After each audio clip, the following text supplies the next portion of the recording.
Hi, welcome to the Turret of Pleasure here in the Enchanted Kingdom of Hermione.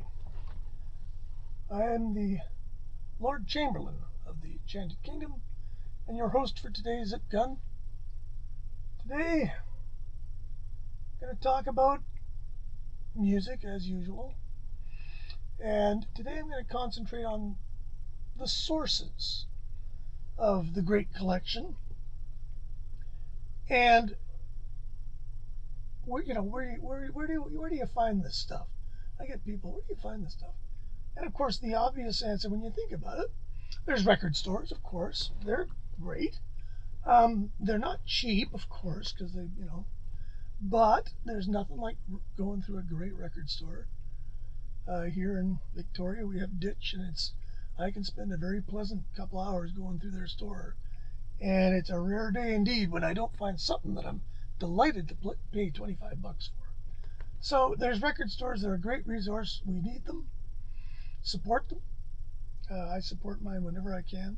Lyle's Place in Victoria, where I used to work for ages, way back in the day, they're another one. If you got an hour to kill and you're a record nut, you go through there, you'll find stuff. You go, what is this doing here? And it'll be not a giveaway. It'll be record store price, but as long as you're prepared to pay record store price, that's great. Now, the other thing is though, as time has progressed, there are other places you can get records. And my primary source of CDs, mainly CDs, because I don't buy that many records anymore, are thrift stores. And I've done a few videos on thrift stores. And thrift stores, going to the thrift store for me is like for a guy going fishing. It's like if you hit the right place in the water, you'll catch your limit. Wow. There's no limit to CDs in thrift stores. That's the best part. So, depending on the day, I've had hits in thrift stores that have blown my mind. So thrift stores are great, and knowledge is power. What can I say? I like a lot of different kinds of stuff, as I shall demonstrate today later.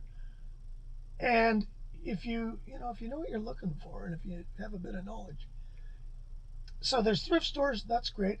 But then there's the real wild card. And it's kind of hard to, I call them discount stores. And these are stores, and I'm trying to think, well, the one I used to love, I actually named one of my songs after it, was Liquidation World. Liquidation, that's it, man. If you're in Liquidation World, you're fucked. The next step, the Crusher. And I remember we had a Liquidation World in Colwood, and it was just full of the dumbest junk you've ever seen.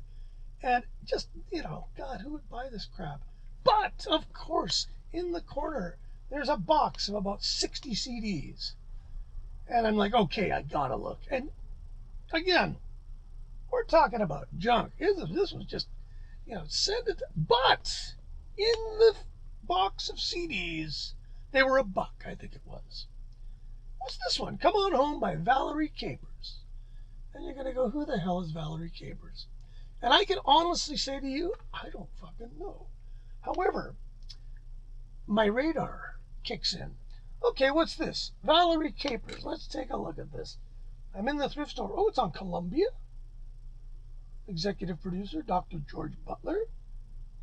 Piano and vocals, Terry Clark drums. John Robinson, third up bass. I don't know. Bob Cranshaw, I know that name on bass. Oh, wait a minute. Wynton Marsalis on trumpet. Mongo Santa Maria on congas. Paquito de Rivera, alto sax.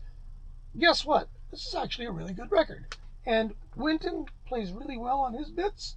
Valerie it's a really good, basically a piano trio record. You can live without it, but I was really happy to buy it at Liquidation World. Next stop, the Crusher. I saved it from a fate worse than death. Anyways, that was one I just sort of picked out at random. I know there's like Zellers. Zellers had a delete bin, and I'll do another one on delete bins later. But Zellers, I guess if it's in a discount store, it's a delete bin.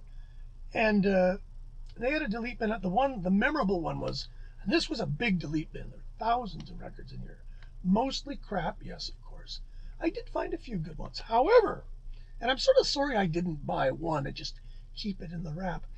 When the Kiss solo records came out, they were such a bomb, and their contract said that they had to make, I think it was 1 million of each of them, which was madness.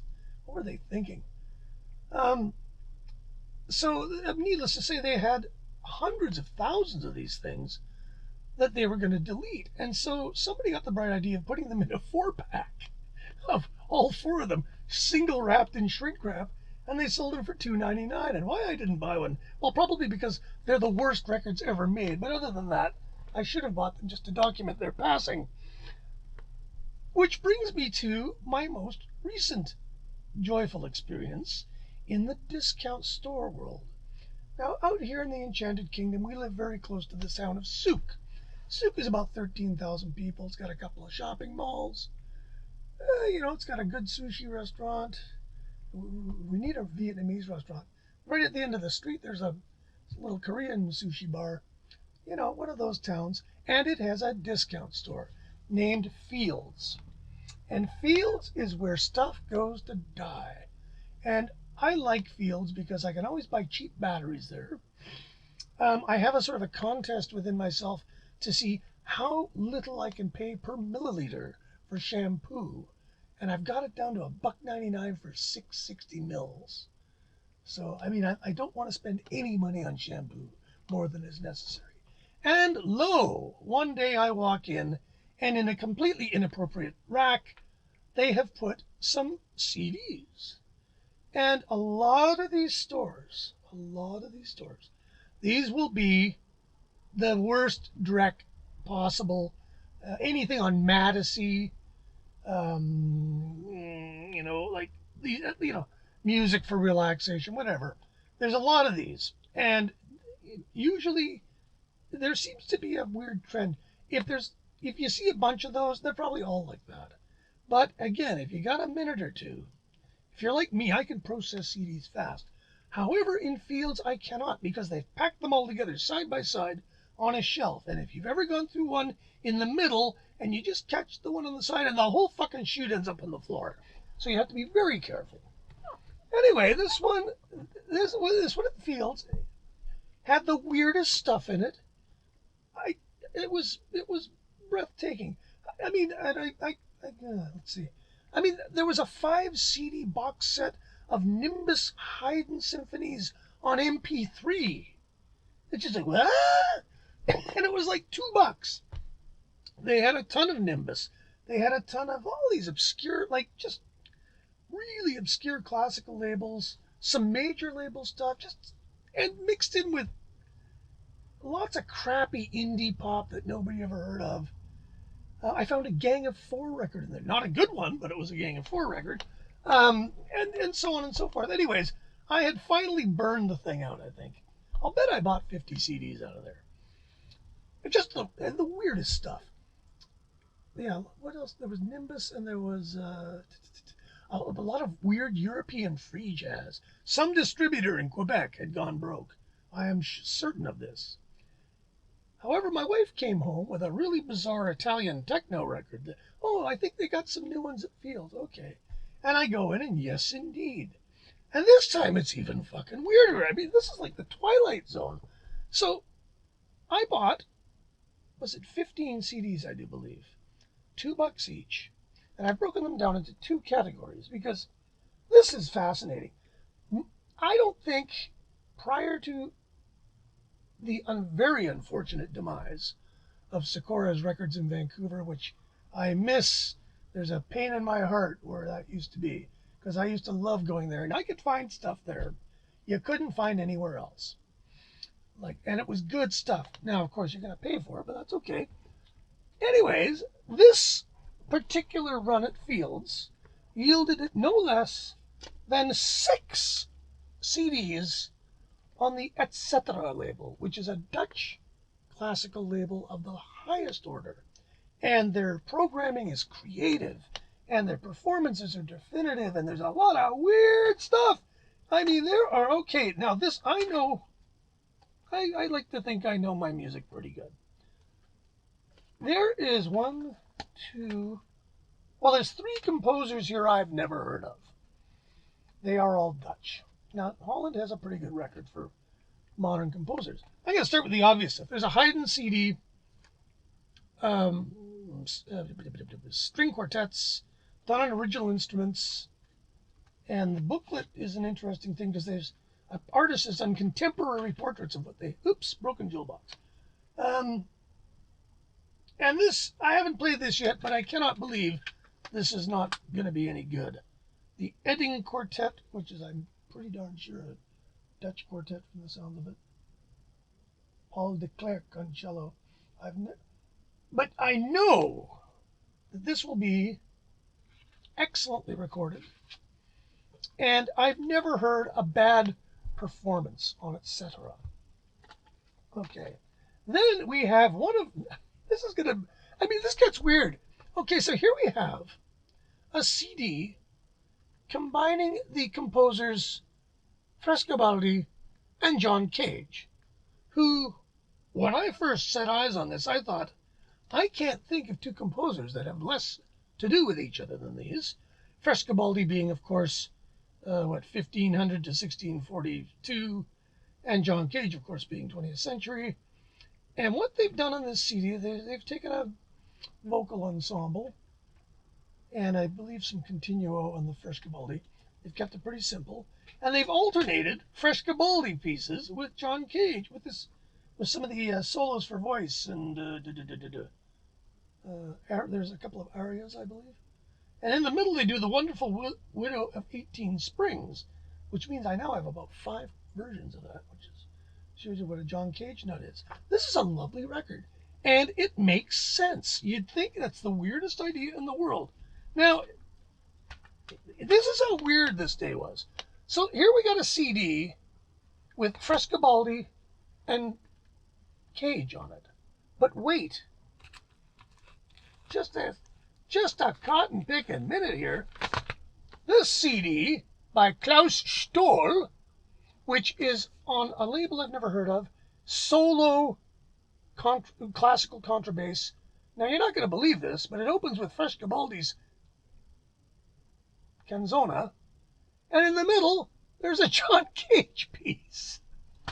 So, on the same day, in the same store, I bought 2 CDs that feature both Frescobaldi and John Cage. I don't know. Don't do the brown acid. I just couldn't believe it when I got home. And I didn't even notice that till I got home. Next, we have a composer named Robin de Raaf. I don't know a damn thing about this person, doing an opera called Raff, or Rafe. I'm not sure how you pronounce that. Andy Kerr, please advise. And I don't know a damn thing about this, but I know that any 20th century opera on etc. for $2 is worth listening to at least once. Then there's a fellow by the name of Frank, I can't pronounce this. Andy, help me. Neutz. I'm going to say Neutz. And doing 3 sonatas for piano. Never heard of this guy. Interestingly, the 3 sonatas are played by 3 pianists, all of whom I'm willing to bet are Dutch. And I got a feeling the Dutch government supports this label. Actually, I think this label is now actually technically Belgian, now that I think about it. Because I did a little research earlier, and I think it's a Benelux label. Let's call it a Benelux label. I'm not sure how the people in that region like that term, but that's what I'm going to call it as an ignorant Canadian. Next, we have Luc. Oh, here we go. Braves? Ingrid, Andy, help. Anyway, we have this Chant d'Action. I didn't know. You know what? I bought this without even really looking at it, because I went, oh, another etc. Sure, put it in the pile. Piano solo, 5 players, and live electronics. What's not to like about live electronics? 7-minute piece for trumpet solo. Black Rock Unfolding for violoncello and live electronics. Les Méandres de la Mémoire for recorders and piano. Okay. Oban for 9 players. And, wow, Il Fiume del Tempo Passava for accordion solo. That's going to be a good... How could that be a bad CD? But this is the one that I listened to some of this. I'm not sure. Okay, you tell me, whose idea was this? What were they thinking? William Van Eckern, who I don't know anything about, of course. I don't think he's a classical pianist. I think he's some kind of, if you will, pop artist in Holland. Walking and living through this. Now, this is a weird fucking idea. He plays Bach relatively straight, or at least straight enough that it's you can tell it's Bach. Prelude in B flat minor, fugue in C sharp minor. But he sings poems by Charles Bukowski on top of it. And I dipped my toe in this, and I don't know if it's brilliant or horrible. Now, I will tell you that I fully expected this man to have an extremely strong Dutch accent, and I was completely wrong. He sounds American. I can't really put my finger on what part of America, but I consider it interesting that he doesn't have a Dutch accent. I'm gonna just wait. I might put it in the car and just see how it rolls in the car, because it's it's an interesting idea. Okay, now that's not even half of them. Then we have the aforementioned solo double bass record. Okay, we have a live CD. Georgi Zan. I can't pronounce any of these guys' names. I might as well just leave these on. Georgi Zabados with Joëlle Leandre, French. I believe she's a French double bassist. Lots of bow work. This is essentially free improvisation, piano and double bass. Right before this fellow died, Georgi Zabados, and he's apparently very well loved in Hungary. And if you are familiar with Eastern European free jazz, guys like Adam Makovich and Tomasz Stanko, it's very much in that vein. And I listened to the whole damn thing, and it's really good. It's excellent. Again, God knows where I would have tried to get. I'd have to have ordered this from Hungary. Now, this one I haven't listened to yet, and I'm deeply suspicious, but it's solo harp. And she just looks way too happy in that picture. Harpists, I used to fantasize about marrying a harpist. I'm not sure why. And there's some Fauré on it, and there's some Tournier on it, and I vaguely remember Tournier. This is from Rhode Island. So this might be kind of released by John Marks Records under license from Emily Mitchell. So I guess it's not a vanity issue. But the repertoire is interesting. Alphonse Hasselmans, I haven't heard of. It looks like they're all late 18th century French harp pieces, and I'm a complete sucker for that stuff. Next we have, and I can't believe this, yet another CD by Aldo Romano. Now, Aldo Romano is a pretty darn good French drummer of Italian lineage. He's played with Enrico Rava, and he's played with J.F. Jenny Clark, and he's played with other major European jazz names. And weirdly enough, I found 2 of his CDs at the thrift store out here. Now, none of these are available in North America with any regularity. This is on Enja. The other 2 I found were on Verve France. Again, these are all this was $2. This I found to be pleasant, but not particularly essential. Trumpet, bass, piano, and drums. Never heard of any of these guys. Paolo Fresco, Furio de Castri, Franco D'Andrea.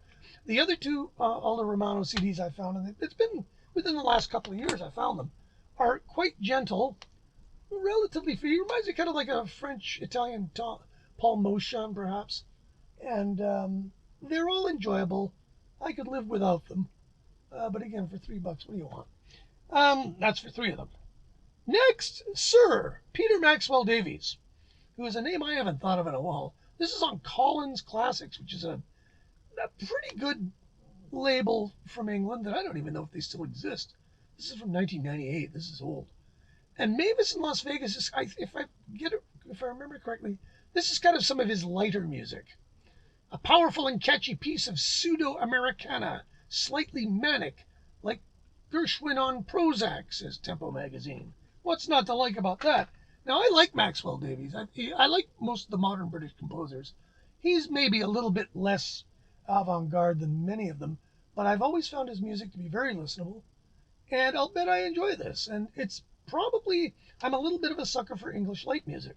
So I'm willing to bet this is sort of halfway between his quote unquote serious stuff and the British light music that populated the early 20th century. Then we, this is in Fields. Here we have a knitting factory sampler. God knows what. This is getting weirder and weirder. So this has all kinds of ridiculous stuff on it. Like DJ Spooky's on it, Sam Bennett, Steve Naive, Arto Lindsay Trio, Wayne Horvitz and Zoni Mash, Mark Dresser. I mean, this is Rashid Ali is on this. I played some of this sort of in the background, and it seemed pretty good. But I'm not going to say that I really gave it a good listen. I didn't notice the Arto Lindsay Trio, so I couldn't have been listening that carefully. But again, I'm going to buy that at every day of the week. Then, and now we're getting into the really weird place. Now, I bought this just because it's on Winter and Winter. Now, Winter and Winter, look at this cover. This is art, folks. This is how you make a CD. You make it on beautiful cardboard. You stick a cover on it, and there's a little, and then there's a great booklet. None of it's going to disappear. Oh, I don't like the accordion. But other than that, I like the accordion. I just don't like accordion booklets. This is, I didn't even look at, I just went into it, in the pile. Sounds, I wonder if that's significant. Sounds from the motion picture, David Lynch presents a Werner Herzog film, My Son, What Have You Done? Featuring music by Ernst Reisiger, another name I have never heard of. Ernst Reisiger, which looks very Dutch. Well, it's a lot of Dutch names here. But there's violoncello, 1, 2, 3, 4, 5 cello players, an accordion, a piano, a percussion, a voice and tabla. There's also a couple of songs in here. Chavela Vargas sings a couple of songs, and they're not anything to do with this ensemble. Anyways, I got it. Winter and Winter is really good stuff. It's always really thought-provoking and interesting. I have an Eric Satie record played on the accordion that's on this label. There's a Fred Frith record on this label. Very high production standards. Beautiful artwork. Now these, I got Charles Ives, the knee body, doing Charles Ives, which is a really good record. And they're a lot like $30. At Sikora's, these were, all in with tax, cost you $30. So for $2, I can't wait to try this out, but I'm gonna wait until I can listen to it properly. Then we have, oh my God. So now we're on to Arte Nova Classics. Now Arte Nova Classics was an RCA-based label in Europe, sort of a budget, Allegro Corporation. It doesn't say anything about BMG. Oh, there we are, trademark BMG. I think it's BMG Germany, Allegro everywhere else. Anyway, budget classical label. Now here we have yet another fairly obscure composer, Hans Pfitzner.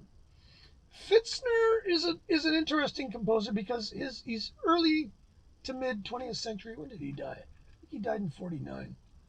And he was one of those guys who kind of survived World War II without getting in too much trouble. Although he did, actually, I don't know if they had anything to do with him. I do know I have a recording of Pfitzner's first symphony from 1944 in the then successfully de-Jewed Vienna Philharmonic Orchestra. And that's kind of a shameful chapter in their history. But I'm not sure how much Hans had to do with that. So this is a 2 CD set. How the hell do I get the second CD? This is always, yeah, okay, there you go. I hate these because some are one way and some are the other way. So here's a double CD for $2 of what appears to be Von Deutscher Seele. Is this an opera or a what? Vocal work of some description, choir master, soprano. And I'll listen to anything by Hans Pfitzner once. So, and Arte Nova is a really good label. Finally, I couldn't believe, I had to buy this. I probably didn't, this is probably dubious. But this ridiculous series of CBS-based reissues that come in fucking tins. Now, I bought one recently, which was Johnny Winter. It was Second Winter, which is a pretty good record. And then Captured Live, which is kind of a completely redundant record because he'd already done a really good live record. But for $2, whatever. And I'd been having a good time with Johnny Winter up to that point. And Second Winter's worth owning. So that was cool. Now this is borderline, but I do love George and Tammy. And the thing I like about this, and the reason I bought it, really the sort of defining point for me, was that this is not a best of. Now, country music in the 70s, when it switched over to CDs, very few of the regular issue records were reissued on CDs. They just concentrated on best ofs. And a lot of often filler songs, because country music in the 70s was where filler went to die. And but having said that, I like hearing the entire record because every once in a while you hear a gem of a song that just didn't go anywhere. So this is the two albums. This is It Sure Was Good and the album Together Again.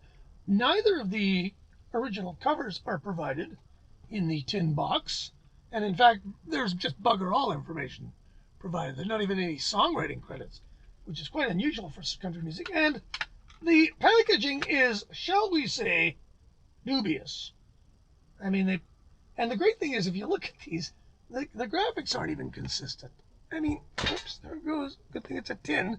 So this is about as cheap as you can possibly get. God, I wonder whose idea this was. Sony Music Custom Marketing Group. Manufactured by Sony Music Custom Marketing Group. This compilation, 2002. So this is 18 years old. What's this one say? 2010. Allegro Corporation. 1998. Sony Music Entertainment. And this one is Sony Music Commercial Music Group. So God, they must have had a warehouse full of these, what does Chadbourne call them? The laser beam pastrami's. Sitting around. What are we going to do with these goddamn things? I'll put them in some tins. Sell them at Kmart, sure. I don't know how long I'll keep this. I might play it a few times. I go through phases where I love to listen to this stuff. So I thought this was a sort of an impulse purchase. And it was at the very end, and what the fuck? Throw it in the pile. So there you have it. Fields, look at this. I mean, what did I pay? I bought, there's $30 here. Now, $30 wouldn't have bought me these two in the real world. So, and I realize it's not about how many you have. It's about how good the ones you have are. These are bloody good CDs. So, once again, knowledge is power, and it's a real fun going out to find this stuff. And I'll spend a month listening to these. And with COVID and everything, that means I just don't have to go out looking so hard. I can go out, hit a run. It's like going and catching your limit and saying, well, that's enough fish for me. Anyways, I hope you enjoyed this. I hope you learned something because there's a lot of weird stuff here. I'm going to learn something. I'm going to learn a lot. Don't forget to subscribe and hit the old notification button, and we'll get back at you soon. Stay safe. Wear a mask. Don't get the COVID. We'll talk to you later.